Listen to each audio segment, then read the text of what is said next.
Seguimos en Noticia Poder y Alejandro, decíamos ver un poco, trazar una pequeña pincelada de lo que está pasando en Egipto. Un presidente que está en el poder hace 30 años, ¿no? Mubarak, que en estas horas la está pasando bastante complicada. Ha renovado su gabinete, su familia parece que se fue a Londres, su esposa y al menos uno de sus hijos, a quien se marcaba como uno de los sucesores. Ha dado a conocer medidas, instrucciones que parece que no alcanzan porque están llamadas manifestaciones de casi 1 millón de personas, en donde las señales que ha querido dar es de renovación, de ampliación, de mayor tolerancia política, de algo que se acerque más a una democracia un poco más profunda. Sin embargo, nada parece alcanzar. Un líder de 81 años que también se dice está enfermo, estaría política y de salud en sus últimos momentos, ¿puede ser? Sí, si bien no soy especialista en temas Medio Oriente, por lo que uno puede seguir en los diarios, lo que uno puede observar es lo siguiente. Primero, que hay un proceso de movilización política muy importante en todo el Magreb. No nos olvidemos de la importante revolución tunecina, digamos, que tuvo lugar hace unos 10, 15 días atrás, digamos, que también barrió con otro dirigente, digamos, que gobernaba hace unos 20 años el país.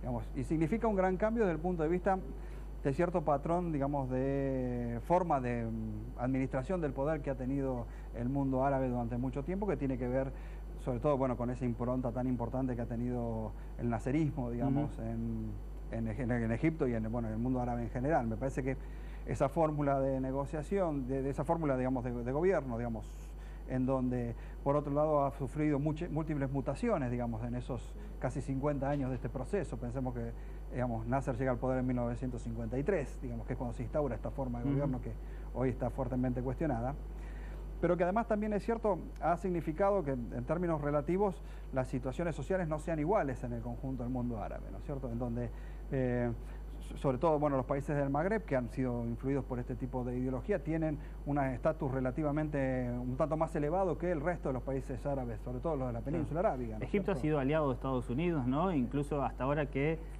algunos dicen le soltó la mano al gobierno de Estados Unidos porque está pidiendo una transición ordenada, importante. Ha sido un aliado estratégico importante. Claro, es decir, desde la muerte de Nasser, digamos, cuando asume Anwar el-Sadat a principios de los años 70, digamos, Sadat primero inició, digamos, fue uno de los impulsores de la guerra de 1973, la famosa guerra, digamos, de los precios del petróleo, pero después, inmediatamente, una vez terminado ese conflicto, inmediatamente se abocó a solucionar la cuestión con Israel, con lo cual terminaron en la firma en 1978 del acuerdo de Camp Davis, a partir de donde Egipto se convierte en cierta medida en un socio árabe importante, digamos, de Israel. De hecho, es el primero de gran envergadura, en donde se quiebra, digamos, el frente árabe de cómo se venía dando la disputa entre árabes e israelíes con respecto a la situación de la cuestión palestina, digamos, básicamente. Pero evidentemente también eso significó cambios en la sociedad árabe muy interesantes, digamos, que tienen que ver con la aparición de formas de lucha distintas, y que tienen que ver, obviamente, donde tiene que ver el triunfo de la revolución iraní en 1979 en Irán, pero también el fortalecimiento y el cambio de posición de los grupos llamados hermanos musulmanes, digamos, en prácticamente todo el mundo árabe, que son vistos como una amenaza por parte de los grupos que detentan el poder, en este caso en Egipto, ¿no es cierto?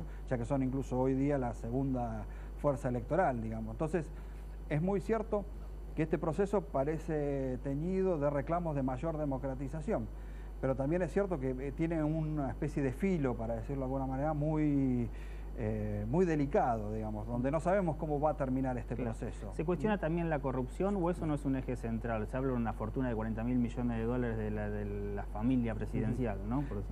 Sí, obviamente los problemas que tienen que ver con la corrupción que genera el uso y abuso del Estado son uno de los temas importantes.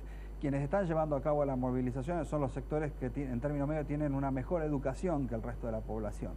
Pero lo cierto es que lo que habrá que ver, digamos, cuando este proceso se termine, digamos, de decantar, es cuál va a ser el peso de esos sectores que hoy están en la calle.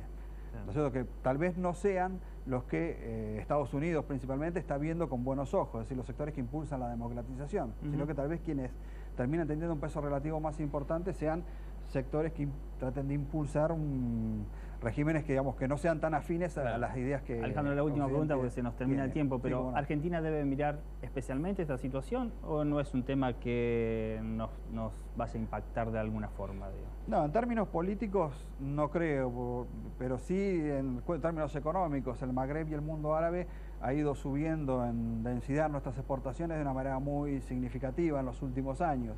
Y obviamente que un descalabro de la situación política podría llevar a que ese proceso tan importante, que además en cierta medida fue reforzado, para decirlo de alguna manera, con el viaje de la Presidenta en este mes, por la gira, digamos, en Medio Oriente, tal vez afecte, digamos, ¿no? de alguna manera ese intercambio comercial que es muy interesante para la Argentina, porque son países que demandan productos que la Argentina puede exportar, ¿no es cierto? Alejandro Simonov, muchas gracias por haber estado en el programa. No, gracias por haberme.